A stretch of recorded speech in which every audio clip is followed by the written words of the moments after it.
Now we discuss about the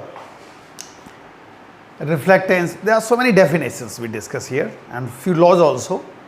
In this video we discuss about the reflectance, absorptance, transmittance, and then emissive power and emissivity, Kirchhoff's law, Stephen's law, energy distribution of the perfect black body, Wien's displacement law, and solar constant, solar luminosity, and surface temperature of the sun. तो काफ़ी कुछ इसमें discuss करना है इस unit में. तो सबसे पहले लेके चल रहे हैं हम लोग रिफ्लेक्टेंस, एब्जॉर्प्टेंस एंड ट्रांसमिटेंस. जो सन से एनर्जी आती है दैट इज क्यू. इसका कुछ पार्ट एब्जॉर्ब हो जाता है सरफेस पे, कुछ ट्रांसमिट हो जाता है और कुछ रिफ्लेक्ट हो जाता है.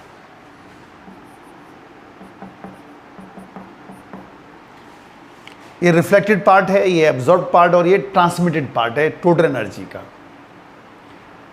Divided by Q on both sides.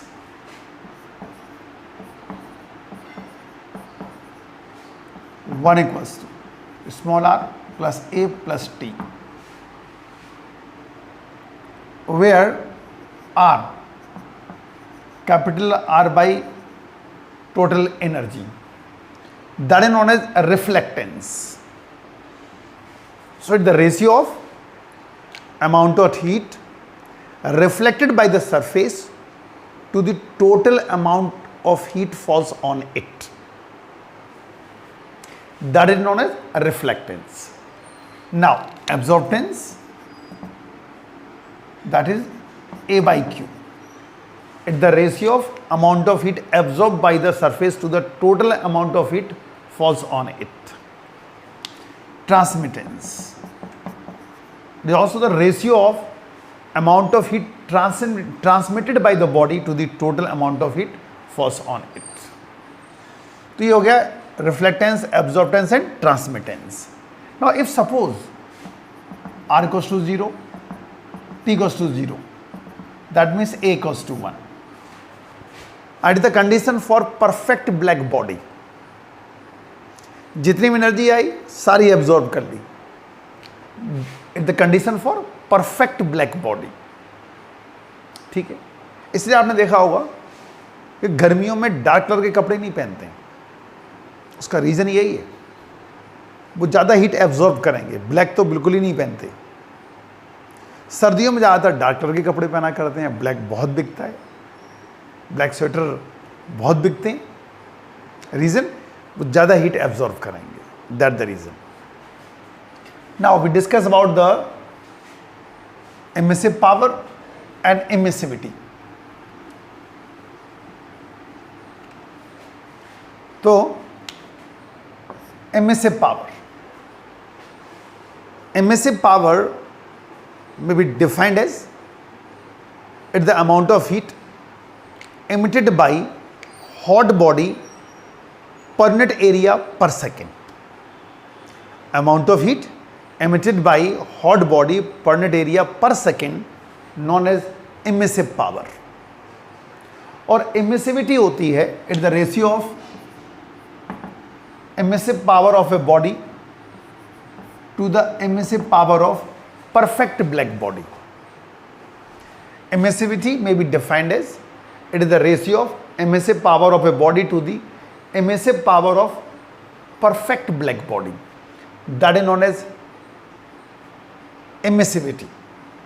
और आपको पता है कि इसको एप्सिलॉन से रिप्रेजेंट किया करते हैं. ठीक. और अब लेके चलें हम लोग किरचॉफ्स लॉ. तो Kirchhoff's law defined as it is the ratio of emissive power to the absorptive power.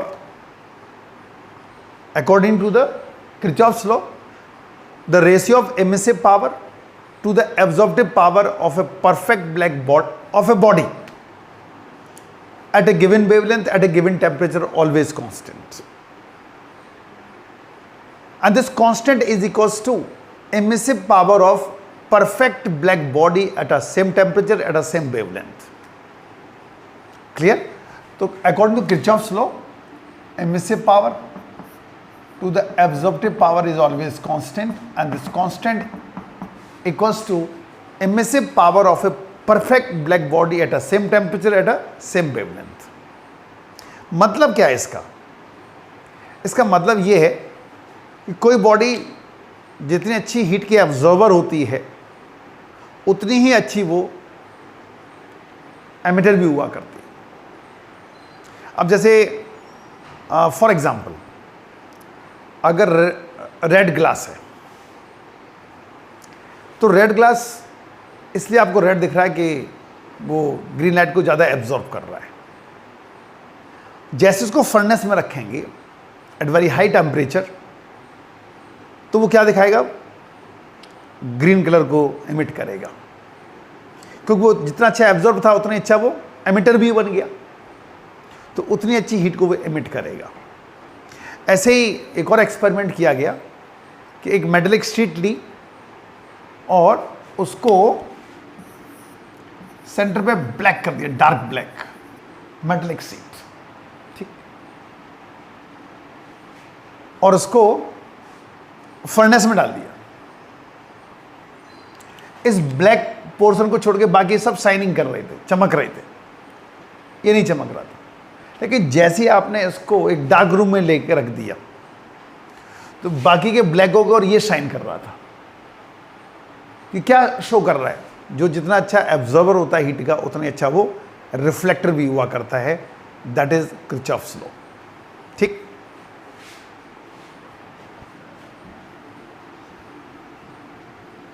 Now we discuss about the Stefan's law. According to Stefan's law, और इसको कई बार स्टीफेंस फोर्थ पावर लॉ भी बोला करते हैं। तो Stefan's law E, according to Stefan's law, E क्या है यहां पर? एनर्जी पर यूनिट एरिया पर सेकेंड। तो according to Stefan's law, energy emitted by hot body per unit area per second is directly proportional to fourth power of absolute temperature or equals to sigma T to the power 4,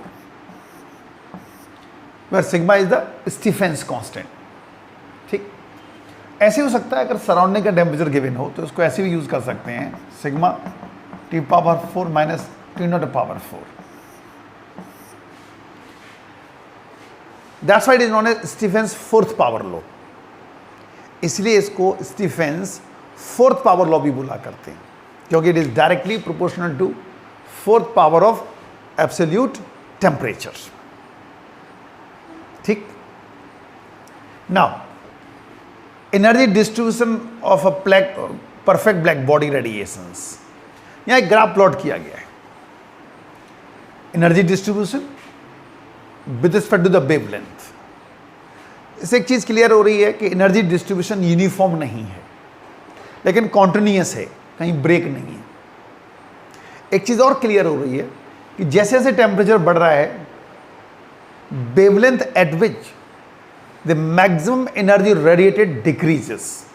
देखो आप, इसकी ये हो गया, इसकी peak ये हो गया, इसका पीक ये हो गया, इसका पीक ये हो गया। जैसे जैसे टेम्परेचर बढ़ रहा है, वेवलेंथ कम होती जा रही है, ठीक। और इसी से वीन्स डिस्प्लेसमेंट लॉ बना। According to Wien's displacement law, the product of wavelength at which the maximum energy radiated to the absolute temperature always constant, and this constant is equals to Wien's constant. और wavelength is inversely proportional to temperature. क्या statement है?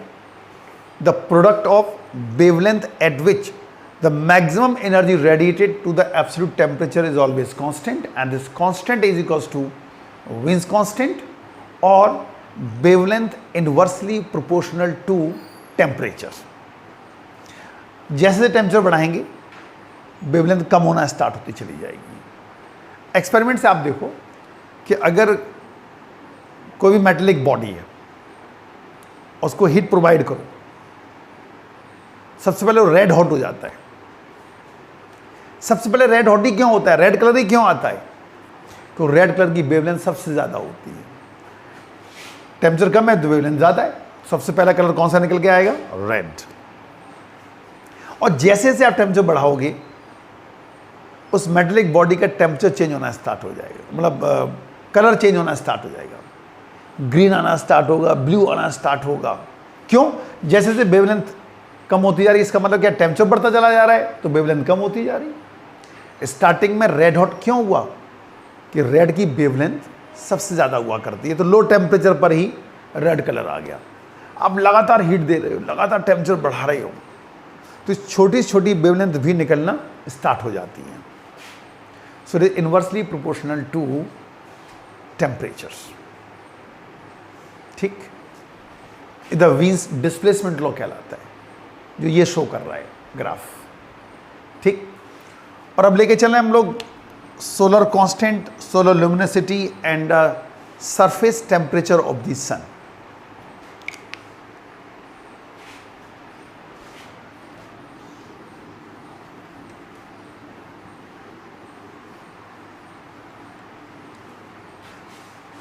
Solar constant,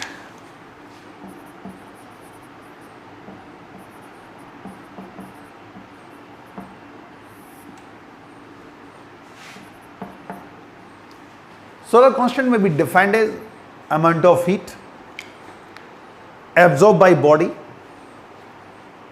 per unit area per second held normally in between sun and earth. Solar constant may be defined as amount of heat absorbed by body per unit area per second held normal to the sun lying in between sun and earth. That is known as solar constant. Energy absorbed by body per unit area per second. Now solar luminosity को LS से denote करते हैं. It is the amount of heat emitted by hot body per second in all possible directions.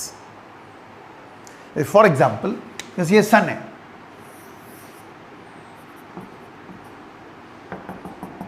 और ये एक body रख दी, जिसे solar constant बोला जाएगा, ये बॉडी रख दी और ये नॉर्मल टू द सरफेस है।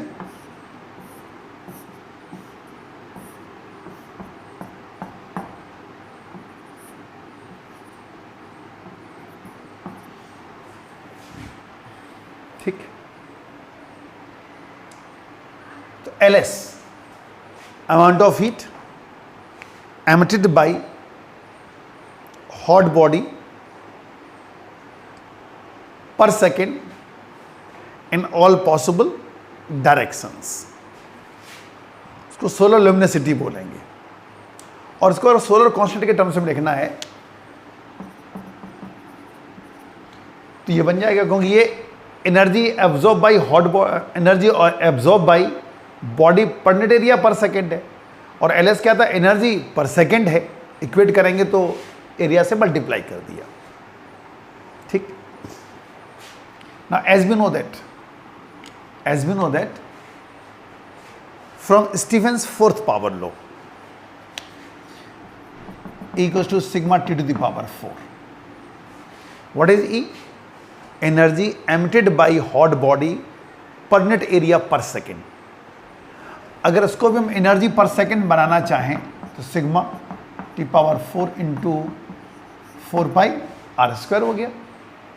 अब ये E क्या बन गया, energy emitted by hot body per second in all directions, और ये फिर किसके बराबर हो गया, सोलर ल्यूमिनोसिटी के बराबर।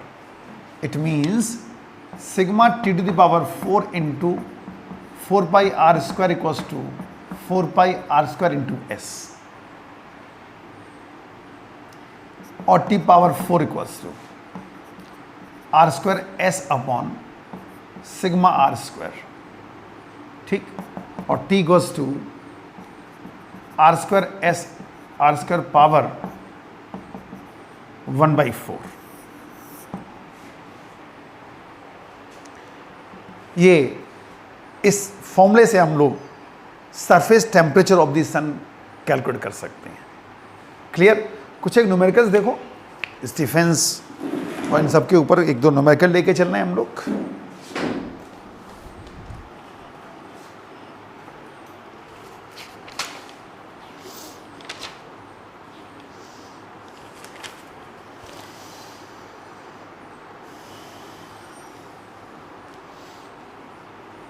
क्वेश्चन है calculate temperature at which a perfect black body radiates energy at the rate of 5.67 watt per centimeter square, given sigma and Stephen's constant given है 5.67 10 to the power minus 8 watt per meter square पर temperature power 4। तो कैसे करेंगे?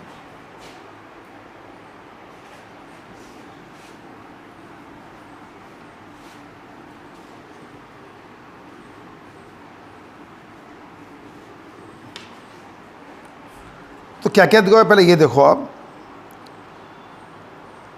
Energy जो radiate हो रही है at the rate of 5.67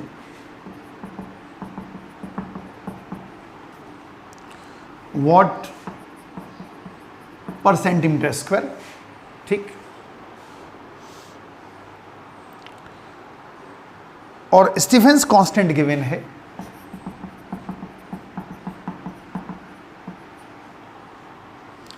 what पर मीटर स्क्वायर केल्विन पावर 4। तो ई की भी आपको यूनिट चेंज करनी पड़ेगी।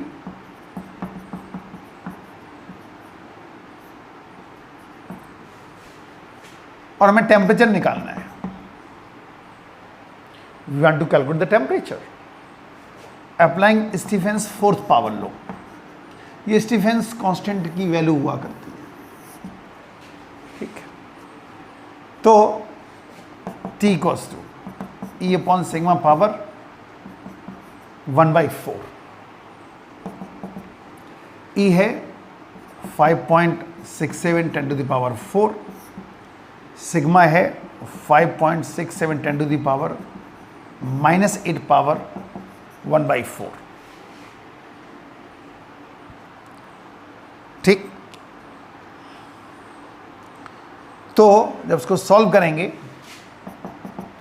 तो T मिलेगा 1000 kelvin,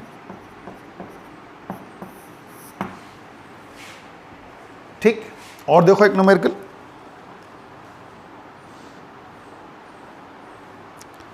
light from the moon is found to have a peak at lambda equals to 14 micrometre, given that the Wien's constant is equal to 2.8988 10 to the power minus 3 meter Kelvin. Estimate the temperature of the moon. हमें moon का temperature estimate करना है और क्या क्या दिया हुआ है वो देखें आप।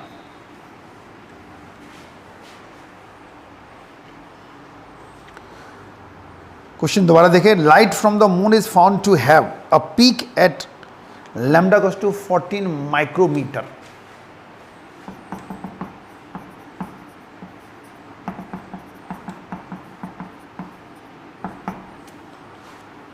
ये लैम्डा एम दिया हुआ है क्योंकि मैक्सिमम पीक बता रहे हैं। विंस कांस्टेंट दिया हुआ है 2.8988 metre kelvin. Estimate the temperature of the moon and this question based on the Wien's displacement law. और आपको पता है कि lambda m into T equals to B, so T equals to lambda m upon B, 14 10 to the power minus 6 upon B, 2.8988,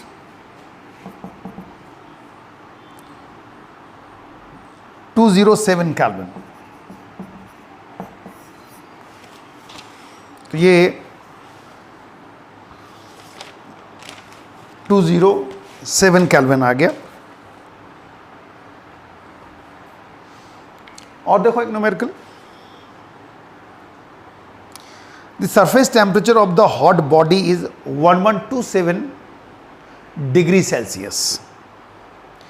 find the wavelength at which it radiates maximum energy given Wien's constant equals to 0.2898, ठीक है, दिया हुआ है centimetre kelvin. To which spectrum region this wavelength belongs. चलो देखो उसको.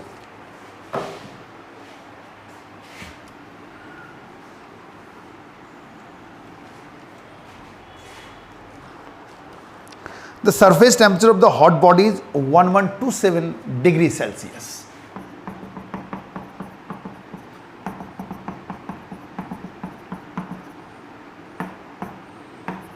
Kelvin बन गया. Find the wavelength. ठीक. Wien's constant given है 0.2988.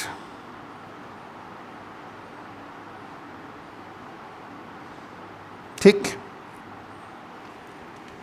Centimetre kelvin. फॉर्मूला लगा दो, lambda m into T equals to B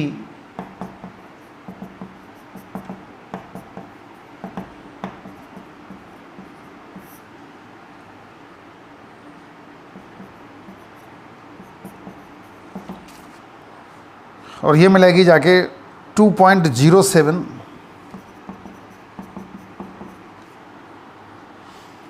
-4 centimetre. ये Wien's displacement law based numerical था.